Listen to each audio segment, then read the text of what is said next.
Planning? See, that's something that organized people do. And let me tell you something about organized people. Wait, I can't. Cause I damn sure ain't one of those people. From my encounter with organized people, they annoying. Always acting better than us non-organized folks. Like, bro, congrats. You got your shit in order. That makes one of us.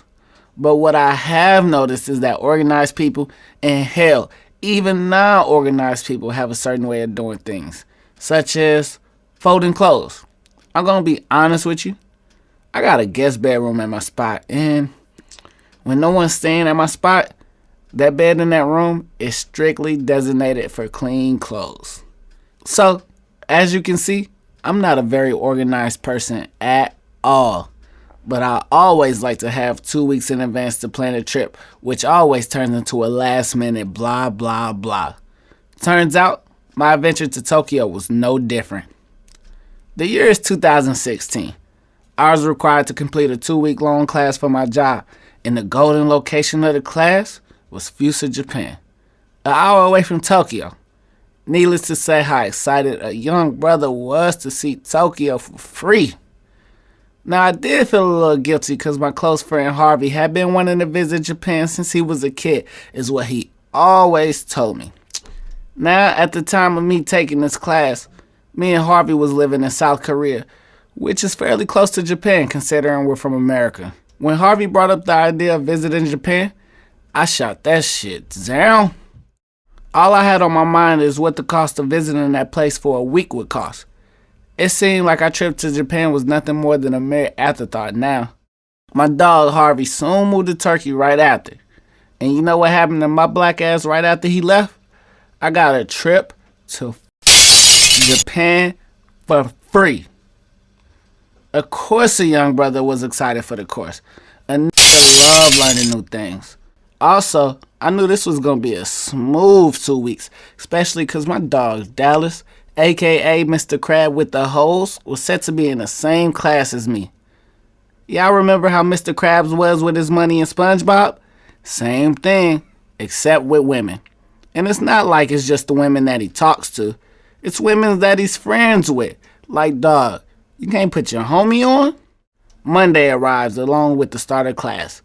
Dallas and I see each other for the first time in months and start to do the old Negro spiritual handshake, then proceed to talk about hood rat things that have been happening in our lives. The class was exciting as class could be, but I swear I think I got ADD. The instructor did his best to keep everyone interested with the topics, but that shit was going in one ear and out the other. All a brother could think about was the weekend trip to Tokyo, and once class was over, I asked my dog Dallas, like, yo, you trying to go to Tokyo? And he was like, shit, let's go. All that was needed now was for the weekend to come. Friday finally comes, and you know your boy is more than ready for this trip. All week I had been asking my classmates about Tokyo and travel tips. You know, the norm. I thought at the time I was receiving good information. But boy, was I wrong.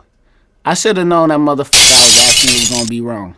He gave me the stutters and constantly said, wait, no, you take this exit and then you good. I knew once he backtracked, I knew he didn't know what he was talking about because that's the same shit I do when I don't know what the fuck I'm talking about. But anyways, like regular black people taking a trip, our plan to go on Friday didn't come into fruition. So we agreed to go to Tokyo first thing in the morning. Saturday morning comes around and my right thumb got a cramp from swiping so much on Tinder. But I knew I had to start searching for a place to stay in Tokyo. But like that old saying goes, procrastination kills. Everywhere I looked was either all booked up or cost $2 million a night to stay. With the clock ticking, I told Dallas the situation and shit, just suggested we find something in the area when we get there. It was a slight risky decision, but you only get to see Tokyo once was my dumbass way of thinking. But Tokyo on a limb was the move for the night.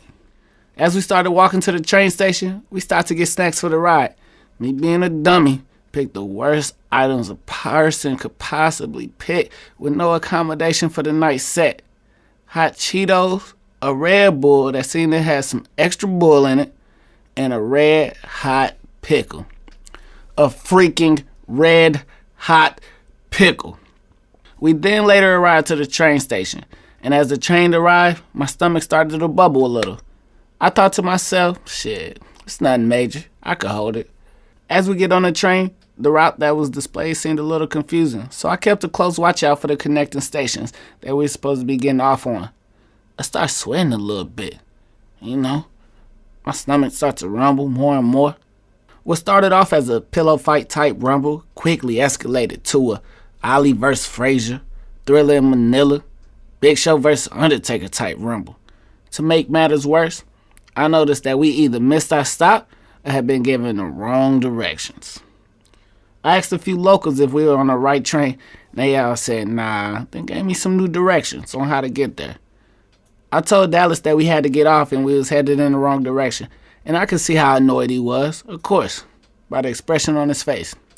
Now, Dallas is about 6'3", 220-pound dude, so his big ass being pissed didn't make the situation no better.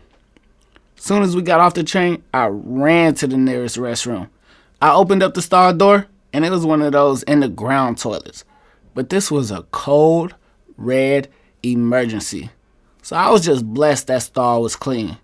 Mind you, I was in the clothes I was going to wear later that night because I didn't know if we was going to have accommodations for the night to change or anything. I did a tricep push-up stance, I let go, and I let God. Somebody was watching over your boy because I came out unscathed, empty out, and clean as can be. After that fiasco was over, we got on our connecting train and finally made it to Tokyo. Still with no place to stay, we went searching for love hotels where we could stay separately, of course.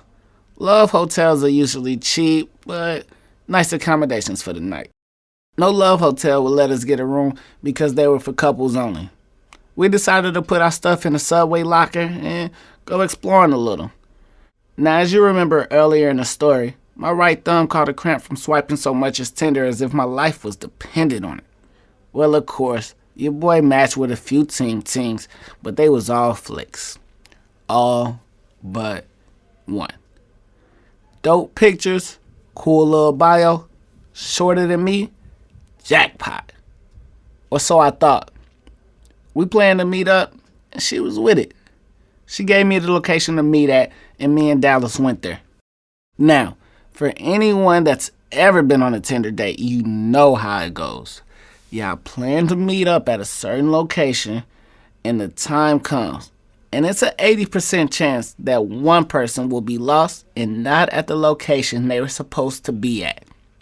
So, we weren't at the place we were supposed to meet at. So we go to texting each other, where you at? Where you at? We finally meet up. And as I walk up, my eyes get bigger and bigger. And then